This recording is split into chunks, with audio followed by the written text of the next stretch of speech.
27वां अध्याय हवन कृत्य वर्णन। उपमन्यु बोले, हे श्री कृष्ण जी, अब मैं आपको अग्नि कार्य सुनाता हूँ। अग्नि कृत्य तो कुंड, ठंडिल, वेदी, लोहे के पात्र अथवा मिट्टी के पात्र में करना चाहिए। उसमें विधि पूर्वक अग्नि स्थापन करे, फिर शिव पूजन करके हवन करना आरंभ करे। कुंड के चारों तरफ 3 मेखला होने चाहिए। पीपल के पत्ते के समान या हाथी के होंठ की भांति कुंड में योनि रचना करे। कुंड को मृत्तिका, गोबर आदि से लेपे। पात्र मांझ कर अग्नि में तपा ले। जिस वेदोक्त सूत्र के अनुसार हवन करना हो उसे कुंड में लिख दे। कुशा और पुष्पों से प्रोक्षित करे। अग्निदेव के आसन की भावना करे। पूजनार्थ तथा हवन के निमित्त सभी साधन सामग्री तैयार कर रखे। मणि द्वारा उत्पन्न अथवा काष्ठ द्वारा पैदा की गई या किसी ब्राह्मण के घर में से लाई गई अग्नि आधार के साथ ग्रहण करें। कुंड की 3 बार परिक्रमा करके अग्नि का बीज मंत्र बोलता हुआ योनि मार्ग द्वारा कुंड में अग्नि की स्थापना करें। मंत्र ज्ञाता आचार्य अग्नियादन पूर्वक आज्य संस्कार तक मूल मंत्र द्वारा कार्य करे। दक्षिण की ओर शिव पूजन तथा मंत्रन्यास आदि करके घृत में धेनु मुद्रा दिखावें।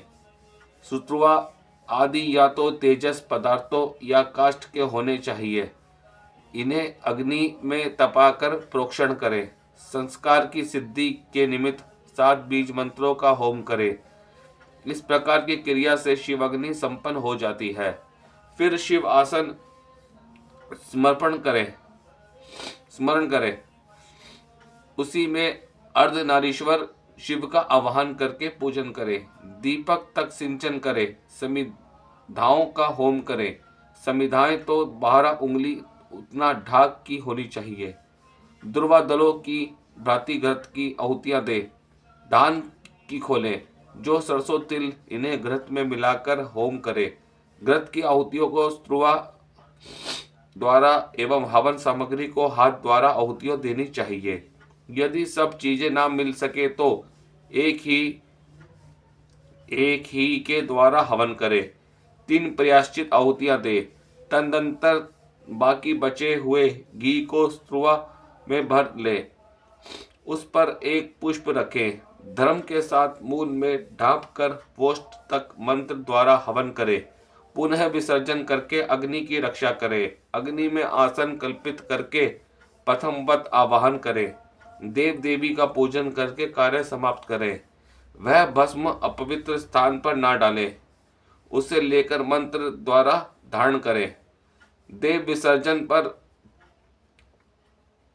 विसर्जन कर लेने के पश्चात भस्म ग्रहण करे। यह भस्म चंड भस्म कहलाती है। अग्नि कृत्य समाप्त हो जाने के बाद शिव शास्त्रानुसार बलि कर्म करे। विद्यमान कन्यासन करके मंडल को लीप ले। विद्या को स्थापित करके उसे पुष्पादिकों से क्रमशः पूजन करे।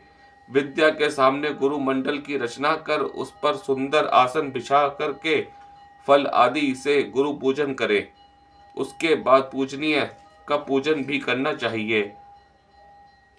हविष्यान्न का भोजन भी देव निवेदित प्रसाद होवे। तत्पश्चात आचमन कर शिव ध्यान करके अंतःकरण में मूल मंत्र का जप करना चाहिए। इति श्री शिवपुराण सप्तम संहिता उत्तरार्ध का 27वां अध्याय समाप्त हुआ। ओम नमः शिवाय। हर हर महादेव।